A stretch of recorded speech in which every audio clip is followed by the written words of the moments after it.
शरणं शरणं शरणं शरणं साई शरणं।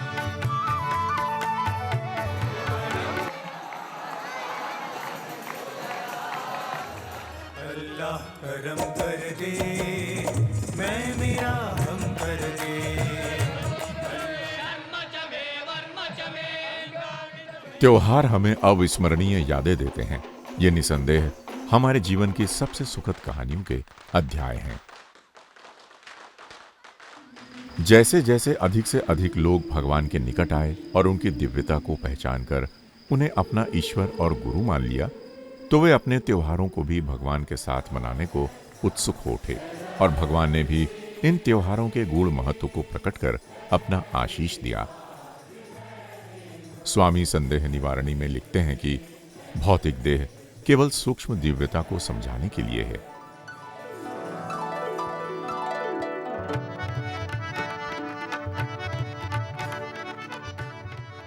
संस्कृत शब्द उत्सव दो शब्दों उत और सव से मिलकर बना है। उत का अर्थ है हटाना या निवारण और सव का अर्थ है दुख। उत्सव यानी दुख का निवारण। त्योहार एक आनंद का अवसर लगते हैं, लेकिन स्वामी बताते हैं कि त्योहार हमें सच्चे आनंद की खोज करने और सांसारिकता के दुख से ऊपर उठ जाने का स्मरण कराते हैं। हमारे पूर्वजों ने त्योहारों को इसलिए बनाया था कि हम सांसारिक जीवन से कुछ देर के लिए अलग होकर ठहर कर जीवन के वास्तविक उद्देश्य पर चिंतन कर सकें।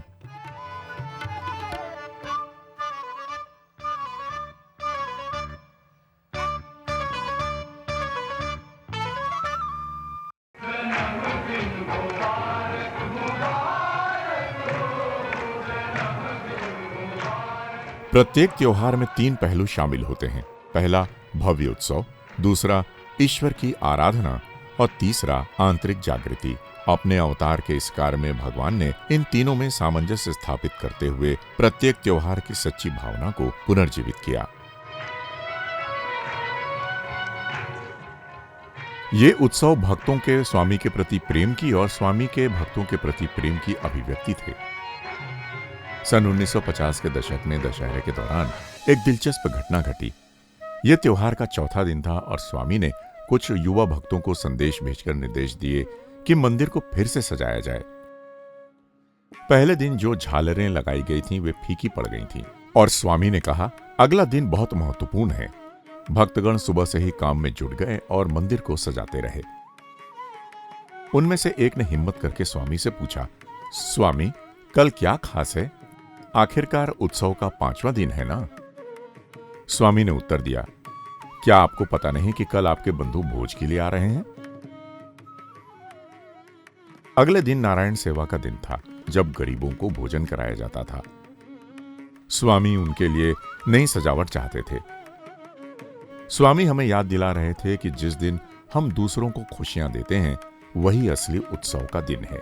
उन्होंने जिन उत्सवों की अनुमति दी थी वे केवल उनमें भाग लेने वालों को आनंद देने के लिए ही थे और इसलिए प्रशांति निलयम में हर महीना भव्य उत्सवों से भरा होता है, जहां भक्त आनंद मनाने के लिए उनके पास आते हैं। वास्तव में स्वामी के लिए पुट्टपर्ती आने वाले सभी तीर्थयात्री उनके अपने थे। वे उन्हें चुट्टालू अर्थात अपने रिश्तेदार कहते थे। भगवान की उपस्थिति में सजावट और उत्सव सभी का एक गहरा गूढ़ अर्थ होता था।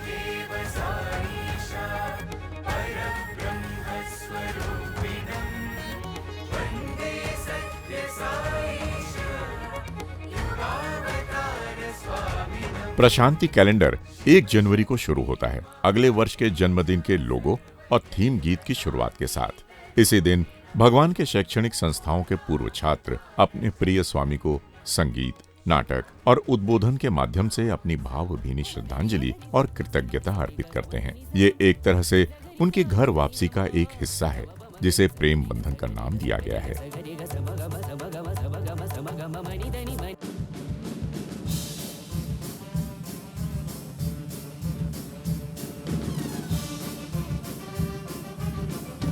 इसके बाद आता है श्री सत्य साई शैक्षणिक संस्थानों का भव्य वार्षिक खेलकूद और सांस्कृतिक सम्मेलन। ये एक ऐसा आयोजन है जो शैक्षणिक कैलेंडर का हिस्सा होते हुए भी गहन आध्यात्मिक गतिविधियों का समय बन जाता है।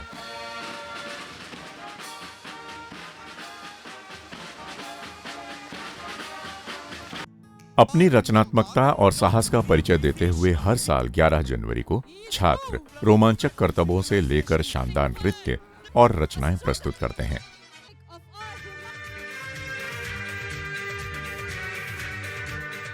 वे हुप्स और डंडों, स्केट्स और स्टिक्स, आग और प्रकाश से खेलते हैं और स्वामी के चरणों में एक विस्मयकारी खेल उत्सव प्रस्तुत करने के लिए अपनी पूरी क्षमता से प्रयास करते हैं।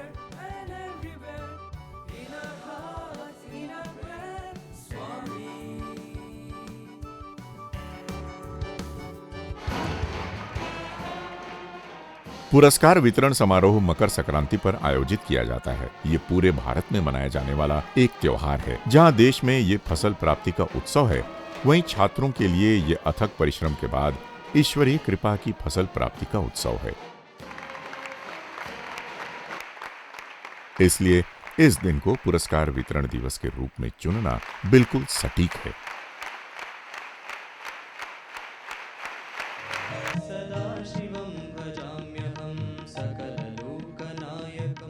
फरवरी या मार्च में प्रशांति निलयम में मनाया जाने वाला महाशिवरात्रि महोत्सव पिछले 75 वर्षों से भी अधिक समय की एक भव्य परंपरा है।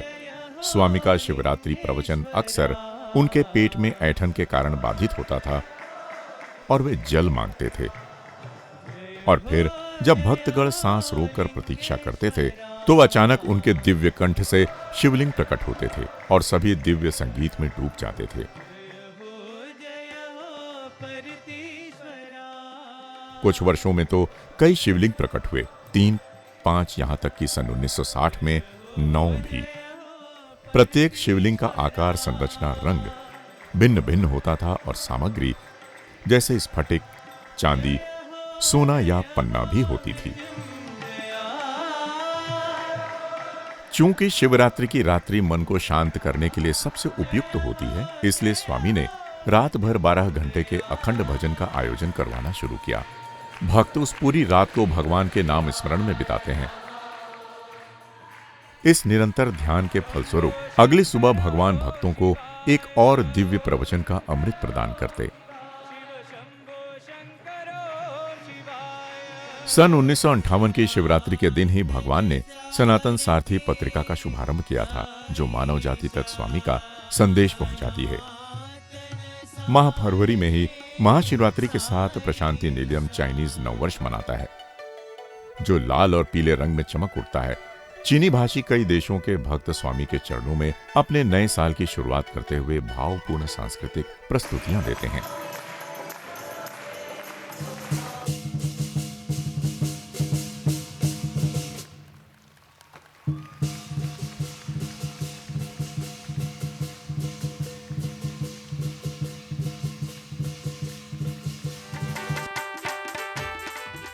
मार्च का महीना रंगों का त्योहार होली लेकर आता है। प्रशांति निलयम में बिहार और झारखंड के भक्त नृत्य और नाटक प्रस्तुत करते हैं। कृष्ण, राधा, सीता और राम की लीलाओं का चित्रण करने वाले 2010 में इन दोनों राज्य के बाल विकास के बच्चों ने सीता कल्याणम नामक एक नाटक प्रस्तुत किया, जिसमें विश्वामित्र द्वारा राम और लक्ष्मण को ले जाते हुए, फिर मिथिला जाते हुए, शिव धनुष तोड़ते हुए और अंत में सीता और राम का विवाह दिखाया गया। अंतिम दृश्य से पहले भगवान अंदर चले गए, लेकिन उनके लौटने पर भगवान ने प्रेम पूर्वक विवाह दृश्य को फिर से अभिनीत करने को कहा, और इस बार स्वामी ने स्वयं निर्देशन देकर इस दृश्य की सिलसिलेवार पूरी श्रृंखला बताई, जो त्रेता युग में हुई थी। इस सुखद शाम का समापन एक दिव्य फोटो सत्र के साथ हुआ, जहां स्वामी ने प्रत्येक बच्चे को यह भी बताया कि उन्हें कहां खड़ा होना चाहिए।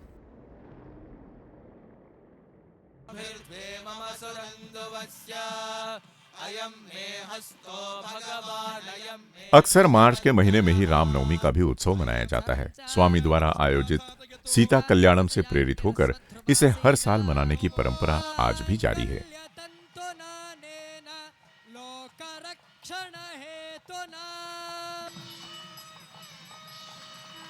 అయోధ్యాపతి రామచంద్రకి మిథున రాశి వారికి ఆదాయము 5 వ్యయము 5 मकर कुंभ राशि वारी की 8 14 रामनवमी से पहले उगादि आता है, तेलुगु और कन्नड़ नव वर्ष, जिसे भारत के कई हिस्सों में गुड़ी पड़वा के नाम से भी जाना जाता है। Gudi Padwa in Maharashtra it is a tradition. इस दिन के उत्सव का एक अनूठा पहलू उगादि पचड़ी है, जो नीम, आम, गुड़, काली मिर्च, नारियल और नमक का मिश्रण है। यह जीवन की विविध भावनाओं के मिश्रण का प्रतीक है। भगवान ने हमेशा इस बात पर जोर दिया है कि व्यक्ति को अपने जीवन में सभी अच्छे, बुरे और सुख दुख को समभाव से ग्रहण करना चाहिए और इन्हें ईश्वर का उपहार मानना चाहिए। शायद इसीलिए एक वर्ष उगादि पर्व पर जब पचड़ी को आशीर्वाद के लिए स्वामी के पास लाया गया तो एक सुंदर मुस्कान के साथ उन्होंने हाथ घुमाकर विभूति प्रकट की और उसे कटोरे में छिड़क कर स्वयं पचड़ी मिलाई। उनकी कृपा से कड़वा भी स्वादिष्ट हो जाता है।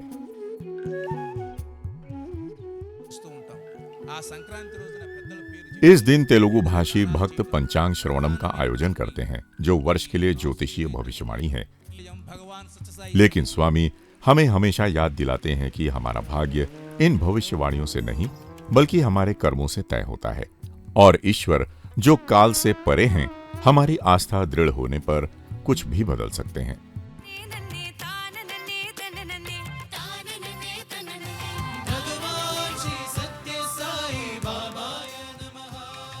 उगादि के बाद तमिलनाडु और केरल, इन दोनों राज्यों से हजारों की संख्या में भक्त भगवान की दिव्य उपस्थिति में अपना नववर्ष मनाने आते हैं। वे अपार प्रेम और कृतज्ञता के साथ विभिन्न पारंपरिक कार्यक्रम प्रस्तुत करते हैं।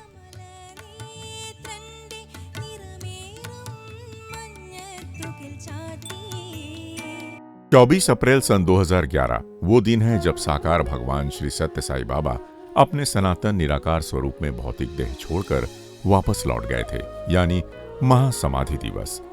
इसे सन 2012 से आराधना दिवस के रूप में मनाया जाता है। बाबा के दर्शन करने वाले भक्तों के लिए ये एक ऐसा दिन है जिसकी वो कामना करते हैं कि ये दिन कभी ना आए। चाहे कोई हृदय को कितनी भी सांत्वना दे, आंखें फिर से उस दिव्य रूप को देखने के लिए तरसती रहती हैं। इस दिन हजारों भक्त भगवान को अपनी कृतज्ञता से भरे आंसू अर्पित करने के लिए प्रशांति निलयम आते हैं।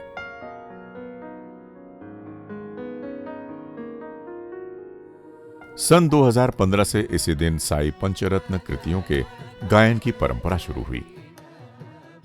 ये 5 विशेष कर्नाटक रचनाएं हैं जो श्री सत्य साई अवतार की कथा और महिमा का मधुर गायन करती हैं।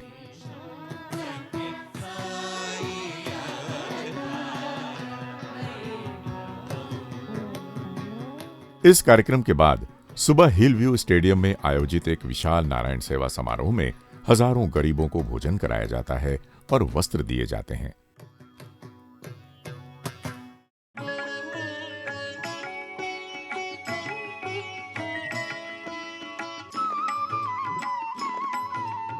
मई माह की शुरुआत में ही भगवान की देह को जन्म देने वाली मां ईश्वरम्मा की पुण्यतिथि आती है।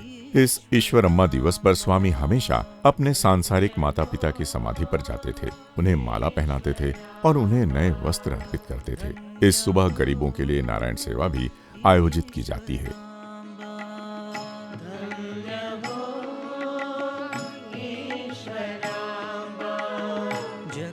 कभी कभी गर्मियों में ये त्योहार भगवान ने बेंगलुरु स्थित वृंदावन आश्रम और कोडाई केनाल में अपने साई श्रुति आश्रम में भी आयोजित किए। मई महीने में ही बुद्ध पूर्णिमा भी आती है, जो भगवान बुद्ध के जन्म, ज्ञान प्राप्ति और एकात्म होने का उत्सव है। दशकों से दुनिया भर के बौद्ध भिक्षु और भक्त भगवान के चरणों में अपने बुद्ध की उपस्थिति का अनुभव करने के लिए प्रशांति निलयम में एकत्रित होते हैं। अपने प्रवचनों में कई बार स्वामी ने बुद्ध से जुड़े बड़े दुर्लभ और अनकहे तथ्य भी बताए। प्रचार समय నందు బుద్ధుడు గ్రామ గ్రామం కూడాను సంచారం చేస్తూ వచ్చాడు. प्रचार करते समय बुद्ध ने गांव-गांव भ्रमण किया। ఒక గ్రామం లోపల एक गांव में యజ్ఞం ప్రారంభం చేస్తున్నారు. यज्ञ शुरू होने वाला था। ఆ యజ్ఞం లోపల జీవులను బలి ఇవ్వాలి అని ప్రయత్నించారు. उस यज्ञ में बलि देने की सोच रहे थे। బుద్ధుడు అడ్డం పోయాడు.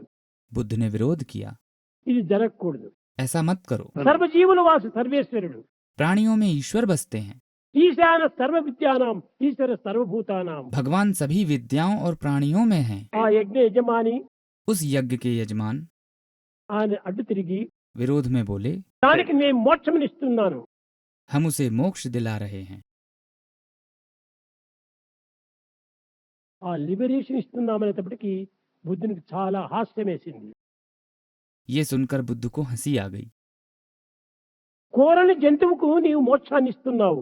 बिना मांगे जानवर को मोक्ष दे रहे हो। కోరేటువంటి మానవునికి మోక్షాన్ని అందించకూడదా? मांगने वाले मनुष्य को मोक्ष नहीं दोगे? నీ తల్లి మోక్షాన్ని ఆశిస్తుండాలి. तुम्हारी माँ को मोक्ष चाहिए, నీ తండ్రి మోక్షాన్ని ఆశిస్తున్నాడు. पिता को मोक्ष నీ चाहिए, భార్య మోక్షాన్ని ఆశిస్తుండాలి. पत्नी को నీ चाहिए, కుమారుడు మోక్షాన్ని ఆశిస్తున్నారు. बच्चों को मोक्ष चाहिए। వీళ్ళకి ఎందుకు బలి ఇచ్చి ఆ మోక్షమును అందించకూడదు? इनकी बलि देकर क्यों नहीं उन्हें मोक्ष दिला देते? ఈ విధముగా కొన్ని కొన్ని హింసలను చాలా నిర్మూలం గావించి इस तरह कुछ हद तक हिंसा की रोकथाम कर అహింస పరమో ధర్మ అని అహింసను ప్రారంభం చేసుకుంటూ వచ్చి अहिंसा को सबसे बड़ा धर्म बताकर अहिंसा का प्रचार किया।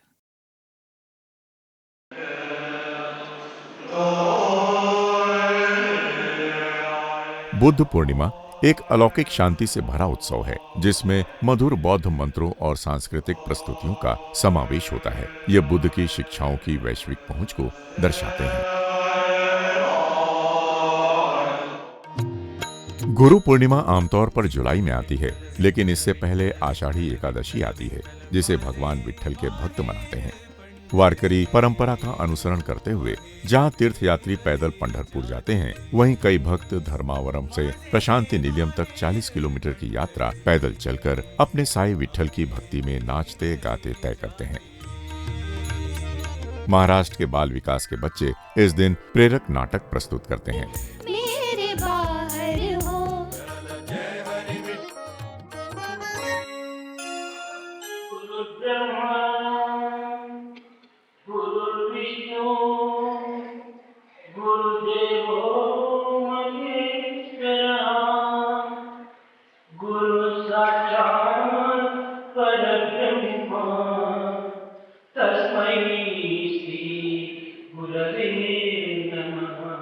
सन 1956 में गुरु पूर्णिमा का उत्सव पहली बार प्रशांति निलयम में मनाया गया था। सन 1963 में स्वामी ने स्वयं पर 7 दिनों से चल रहे लकवे के स्ट्रोक को केवल 7 सेकंड में चमत्कारिक रूप से गुरु पूर्णिमा पर ठीक कर दिया। इस अद्भुत चमत्कार के बाद भगवान ने घोषणा की, मैं भारद्वाज गोत्र में उत्पन्न शिव शक्ति अवतार हूँ। शिव ने स्वयं शिरडी साई के रूप में अवतार लिया था। सत्य साई शिव शक्ति के ही स्वरूप हैं और शक्ति ही पुनः प्रेम साई के रूप में अवतार लेंगी। तब से उनके गुरु पूर्णिमा प्रवचनों ने हजारों आध्यात्मिक साधकों को चुंबकीय आकर्षण से जोड़ा है। जहां भक्त उन्हें अपना गुरु मानते थे, वहीं स्वामी ने हमेशा उन्हें अपने भीतर की ओर मुड़कर अपने हृदय में सच्चे गुरु को खोजने का उपदेश दिया। ప్రేమ స్వరూపులారా, प्रेम स्वरूपों, ఏదో గురు పౌర్ణమి అనుకొని ఏదో బాహ్యమైనటువంటి గురువులంతా చేర్చుకొని ఏదో కొన్ని పూజలు పునస్కారములని ఈ యొక్క అల్పమైనటువంటి కార్యాల్లో మన జీవితాన్ని మరింత బంధించుకోనారు। गुरु पूर्णिमा सोच सोच कर कुछ गुरुओं को इकट्ठा करके पूजा अर्चना करने जैसे छोटे कार्यों में जीवन खपा रहे हैं। గురువు ఒక్కడే, దైవం ఒక్కడే గురువు। गुरु एक ही है, वो है भगवान। ఆ గురువు ఎవరు? అది నీవే। वो भी तुम ही हो। ఆ గురుత్వం అనేటువంటి దైవత్వం నీలోనే ఉంటుండి నీవెక్కడో బయట ప్రపంచంలో వెతకడానికి ప్రయత్నిస్తున్నావు। वो गुरु रूपी दैवत्व तुम्हारे ही अंदर स्थित है, तुम उसे बाहर ढूंढ रहे हो। కనుక బ్రహ్మ విష్ణు మహేశ్వర స్వరూపులు నీ యొక్క గుణములే। अतः तुम्हारे गुण ही ब्रह्मा विष्णु महेश स्वरूप हैं। सदा सत्स्वरूपं चिदानन्दघनं जगत्सम्भवस्थानसंहारे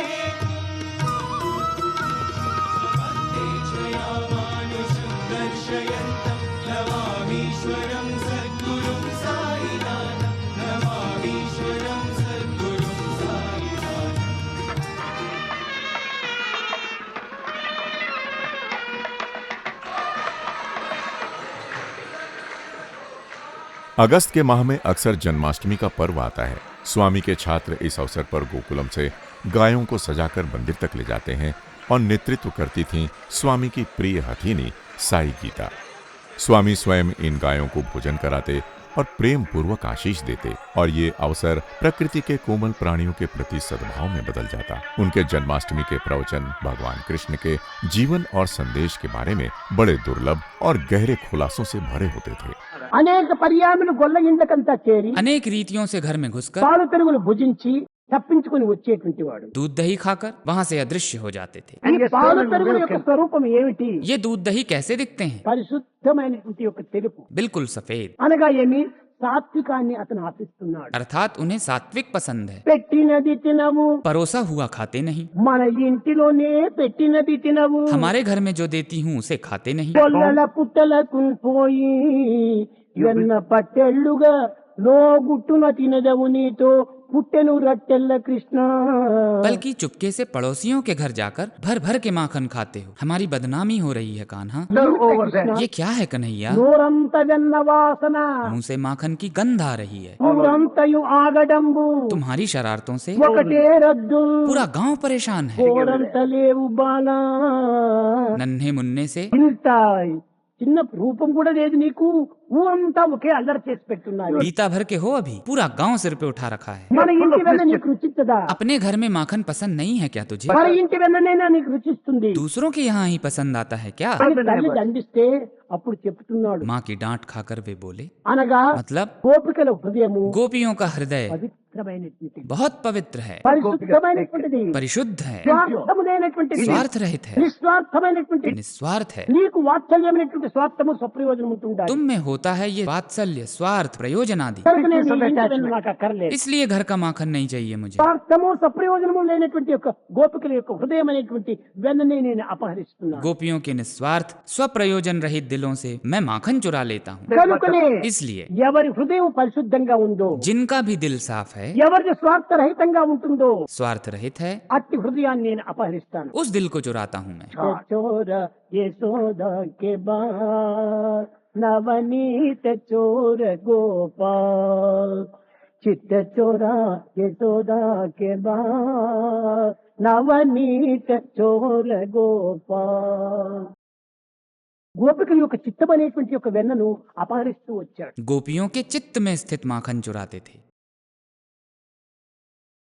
ఏదో हर नए काम की शुरुआत में हम श्री गणेश जी का स्मरण करते हैं। प्रशांति निलयम में गणेश चतुर्थी उत्सव का एक बड़ा ही जीवंत और अनोखा आकर्षण होता है। स्वामी के शिक्षण संस्थानों में गणेश प्रतिमाओं की पूजा 3 से 4 दिनों तक चलती है, जिनका समापन अनेक रचनात्मक थीम वाले रथों और पालकियों के साथ एक भव्य विसर्जन जुलूस से होता, जो भगवान को एक सुंदर विदाई देता। स्वामी प्रत्येक मूर्ति व झांकी के साथ प्रसन्नता पूर्वक अपने फोटो लेने देते और छात्रों को भरपूर आशीर्वाद देते। सन 1970 के दशक में एक बार वृंदावन के छात्र इस दुविधा में थे कि गणेश जी की मूर्ति बनाएं या खरीदें। स्वामी ने जोर देकर कहा कि वे मूर्ति स्वयं बनाएं। रहस्यमय तरीके से छात्रों द्वारा पूरी मूर्ति बनाने के दौरान मंच के नीचे एक चूहा बैठा रहा। कुछ दिनों बाद जब भगवान वृंदावन लौटे तो उन्होंने मुस्कुराते हुए पूछा, मैंने एक चूहा भेजा था, वो आया कि नहीं? हर अवसर में वे इसी तरह एक चमत्कार भर देते और हर उत्सव एक यादगार स्मृति में बदल जाता। मलयालम महीने चिंगम में, जो अक्सर अगस्त सितंबर में आता है, केरल के भक्त स्वामी की उपस्थिति में ओणम मनाते।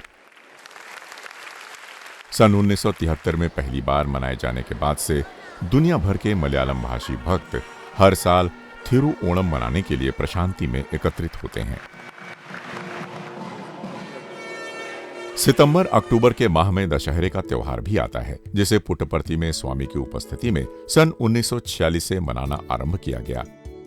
शुरुआती दौर में भक्त स्वामी को बड़े प्रेम से देवी माँ के विभिन्न रूपों में उन्हें रेशमी वस्त्रों और आभूषणों से सजाते थे, उन्हें सुसज्जित पालकियों और जुलूसों में ले जाते थे। स्वामी भी भक्तों का बेहद ध्यान रखते थे। बाद के वर्षों में नवरात्रि को स्वामी ने वेदों के संरक्षण और विद्वानों के पोषण को बढ़ावा देने के लिए सन 1962 से वेद पुरुष सप्ताह ज्ञान यज्ञ की शुरुआत करके इस उत्सव को गहरे आध्यात्मिक उद्देश्य से भर दिया।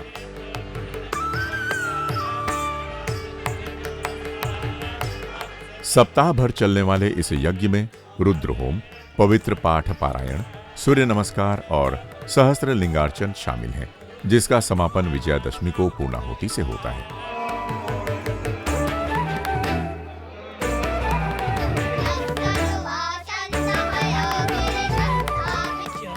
स्वामी प्रतिदिन प्रवचन देते थे, जिसमें त्याग की शक्ति और ईश्वर के स्त्री रूप की आराधना पर प्रकाश डाला जाता था। भगवान कुछ वैदिक विद्वानों और अन्य लोगों को भी प्रवचन देने का अवसर देते थे, जिसे प्रशांति विद्वान महासभा कहा जाने लगा, जो प्रशांति निलयम में दशहरे के उत्सव का एक और भव्य आध्यात्मिक आयोजन बनता चला गया। Demonstrates, proves the existence of the divinity.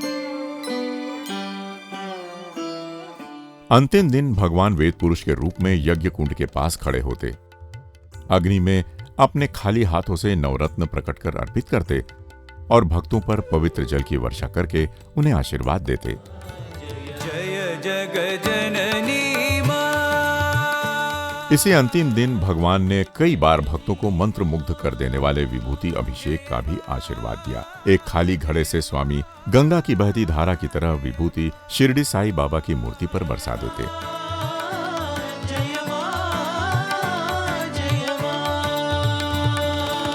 Sai Shiv Shankari Sai परमेश्वरी, साई शिव शंकरी साई परमेश्वरी, अम्बे भवानी मां जय। श्री राघवम। शाम को स्वामी भक्तों को झूला महोत्सव में झूले पर दर्शन देते। सुविख्यात गायकों या स्वामी के छात्रों द्वारा उस समय अनेक संगीतमय रचनाएं प्रस्तुत की जाती, जिसमें निसंदेह स्वामी को हमेशा सबसे प्रिय लगती थी राम कथा। राम कथनु विनरैया।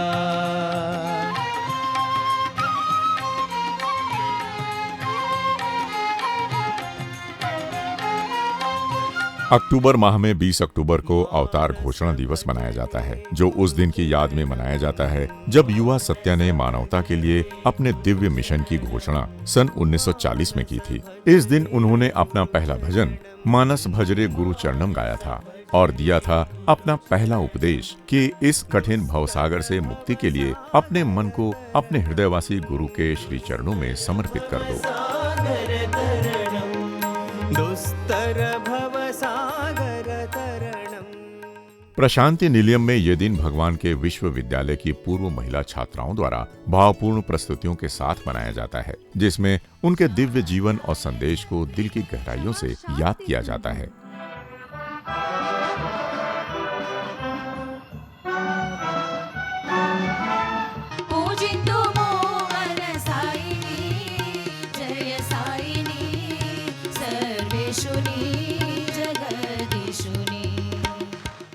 इसके बाद आने वाली दीपावली पर स्वामी के छात्र भगवान के निवास को दीपों और आतिशबाजी से जगमगा कर सजा देते थे। स्वामी स्वयं छोटे बच्चों को फुलझड़ियां बांटते थे और फिर उनके साथ आतिशबाजी का आनंद लेते थे। दीपावली मनाए सुहानी, मेरे बाबा के हाथों में जादू का पानी। गुजरात के भक्त लगभग इसी समय अपना नववर्ष भी मनाते हैं। गए विसारी रिवर से, लता लहर से, नदिया पर से, सागर से। साई भक्तों के लिए सबसे पवित्र है नवंबर का माह। 23 नवंबर यह है भगवान श्री सत्य साई बाबा का दिव्य जन्मदिन। ये वो अवसर है जब हजारों लोग हर साल प्रशांति निलयम में अपने हृदय निवासी भगवान की धड़कते हृदय से प्रेममयी उपस्थिति का आनंद लेने के लिए तरसते हैं।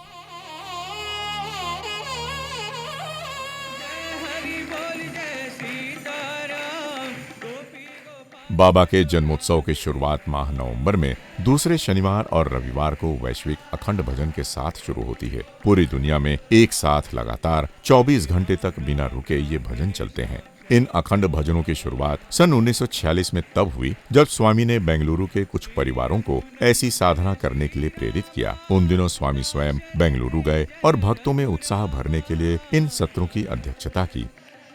7 दशक बाद भी ये परंपरा आज भी जारी है। दुनिया भर के साईं भजन प्रेमी इस आयोजन का बेसब्री से इंतजार करते हैं ताकि वे इसमें भाग ले सकें और तृप्त हो सकें।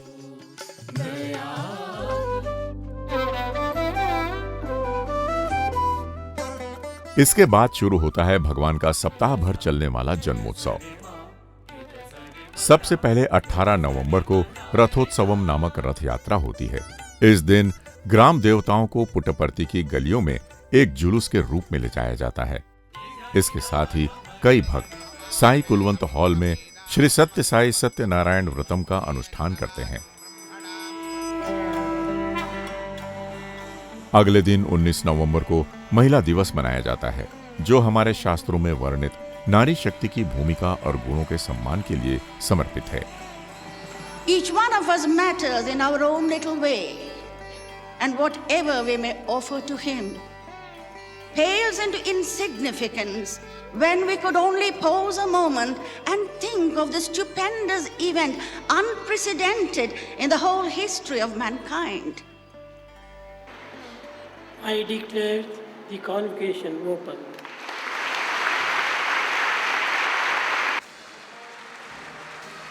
भगवान के जन्म दिवस की पूर्व संध्या श्री सत्य साई उच्च शिक्षण संस्थान के दीक्षांत समारोह के नाम हो जाती है।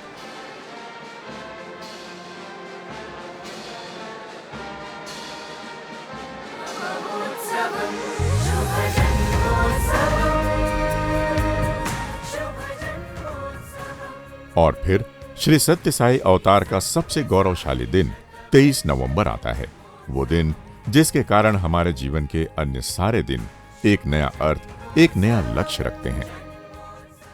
वर्षों से मनाए जा रहे भगवान के जन्म दिवस की उत्पत्ति, इतिहास, महिमा और भव्यता तो केवल एक पृथक डॉक्यूमेंट्री की हकदार है और इसे इस डॉक्यूमेंट्री श्रृंखला में आगे प्रस्तुत किया जाएगा। वास्तव में इस दिव्य दिवस के सम्मान में हर महीने 23 तारीख को उनके जीवन के एक पहलू पर एक नई डॉक्यूमेंट्री रिलीज की जा रही है।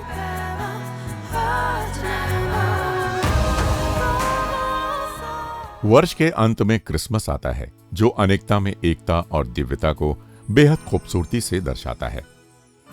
विभिन्न महाद्वीपों से भक्त बड़े आनंद के साथ एकत्रित होते हैं और न केवल मंदिर बल्कि आश्रम के अंदर हर संस्थान और इमारत को सजाते हैं, जिससे पूरा प्रशांति निलयम उत्सव से भरपूर एक स्वर्ग की भांति बन जाता है।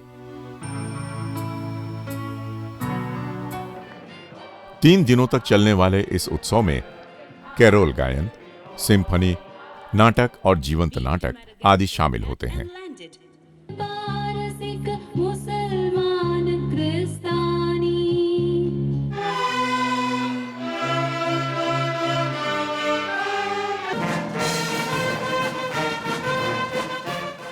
भगवान के संस्थानों के छात्र भी क्रिसमस की सुबह कैरोल गाते हैं, ठीक वैसे ही जैसे दुनिया भर के चर्चों में गाए जाते हैं। और निश्चित रूप से सांता क्लॉज भी इसमें 4 चांद लगा देते हैं। पुराने जमाने के भक्त ये नहीं भूल सकते कि कैसे भगवान हर साल क्रिसमस के दिन तड़के प्रशांति मंदिर की बालकनी में लगे चांदी के दरवाजे से निकलकर सभी को विशेष दर्शन देते थे। इस उत्सव की शुरुआत भी 70 के दशक के अंत में हुई थी, जब कुछ पश्चिमी भक्तों ने इस दिन को यादगार बनाने के लिए एक साधारण क्रिसमस ट्री बनाया और उसे सितारों और घंटियों से सजाया। समय के साथ इस उत्सव का दायरा और भावना बढ़ती गई और इन अवसरों पर भगवान द्वारा ईसा मसीह के बारे में दिए गए रहस्योद्घाटन ने इसे भक्तों के लिए और भी सार्थक बना दिया। 530 లోపల ఒక ఇంగ్లాండ్ లోపల ప్రత్యేకమైనటువంటి ఒక బుక్ను రాశారు। इंग्लैंड में सन 530 में एक किताब लिखी गई। దానిని పెద్దదిగా ఉంటే అందరూ కూడా చూడగలరని చాలా చిన్న బుక్కుగా చేసి రష్యన్స్ బ్లాక్ ఓషన్ దగ్గర ఒక పెద్ద బిల్డింగ్ పెట్టి దాంట్లో పెట్టారు। बड़ी बुक को छोटा करके रूसियों ने ब्लैक सी के पास एक इमारत में रख दिया। ఆ చిన్నదాని ఉండే సమస్తము ఇమిడి ఉంటుండాలి। उस छोटी सी किताब में सब कुछ था। ఇది ఆ బుక్। ये है वो पुस्तक। This is the book. This is the book.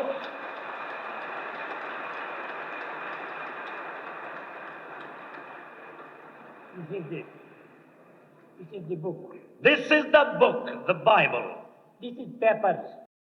ये पन्ने हैं. ఇది इसका ప్రధానమైన చిహ్నం ఈ యొక్క గత్తులో ఉంటుండాలి. प्रमुख चिन्ह यहाँ है. ఇది క్రాస్. ये क्रॉस है. ఇది ये సర్వ మతముల యొక్క సమన్వయాన్ని బోధించేటువంటి యొక్క పద్ధతి అని కూడా వారు నిరూపిస్తూ వచ్చారు. सभी धर्मों के समन्वय का बोध कराने की पद्धति कहलाती थी. ఈ గ్రంథములో ఉండినటువంటివి ఏ యొక్క బైబిల్లో కూడా లేవు. इस ग्रंथ में जो है वो किसी बाइबल में नहीं है. చాలా నూతనమైనటువంటి యొక్క యేసు యొక్క చరిత్ర. जीसस का अनूठा वर्णन है. భగవంతుని యొక్క విషయాలు తెలుసుకోవటము అందరికీ సాధ్యం కాదు. भगवान को समझ पाना सबके बस की बात नहीं है. అయితే భగవంతుని యొక్క తత్వం తెలుసుకోవాలంటే భగవద్భావమే మనయందు ఆవిర్భవించాలి. भगवान को जानना है तो अपने अंदर भगवत भाव विकसित करो. ఇందులో ఉండినటువంటి ఈ దారం, ఇది గుర్తుపెట్టిన దారం లోపల ప్రతి మతమునందు ఉండినటువంటి యొక్క సమన్వయాన్ని బోధించేటువంటి ఒక శ్లోకం ఉంటుండాలి.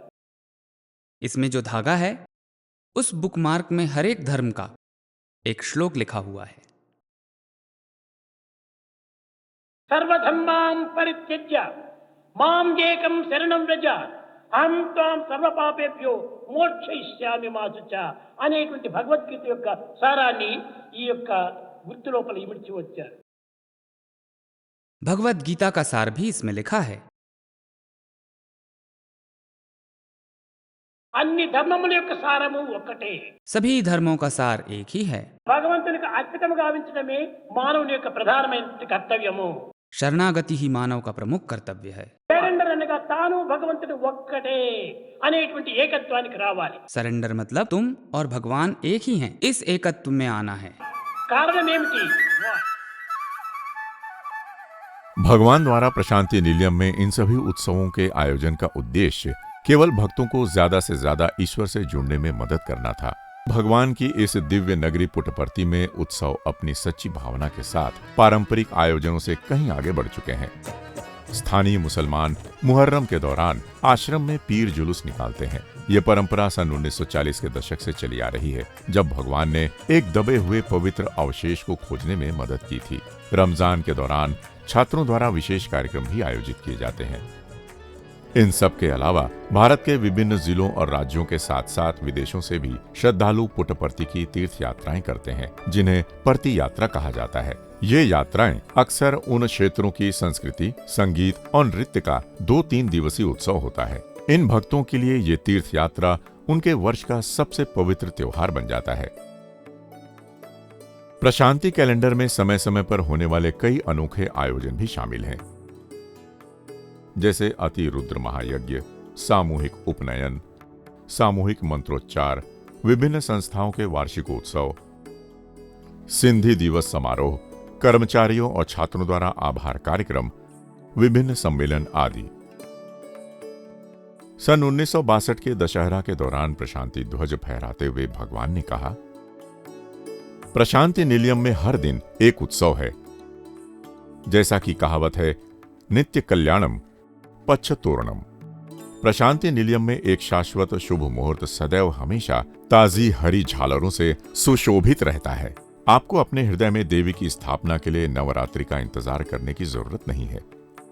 जिस दिन आपकी इच्छा हो वही दिन शुभ दिन है. देर न करें और न ही टालें.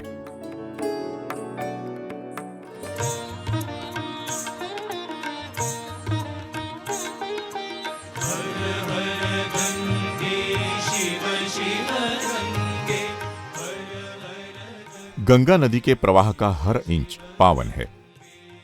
फिर भी इसके तट पर हरिद्वार, प्रयाग, वाराणसी आदि जैसे कुछ स्थान विशेष रूप से पवित्र माने जाते हैं.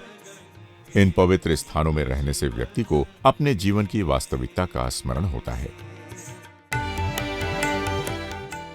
इसी प्रकार भगवान की उपस्थिति और प्रशांति निलयम के पावन प्रांगण में बिताया गया प्रत्येक क्षण उत्सव और आनंद मनाने, अपने भीतर झांकने और प्रेरित रहने का क्षण है. फिर भी उत्सव के ये अवसर वे हैं जो आनंद और उमंग लाते हैं. इन उत्सवों में भाग लेने की एक जोरदार पुकार भीतर से उठती है, जो हमारी आध्यात्मिक खोज में आगे बढ़ने के लिए एक मील का पत्थर बन जाती है। साई राम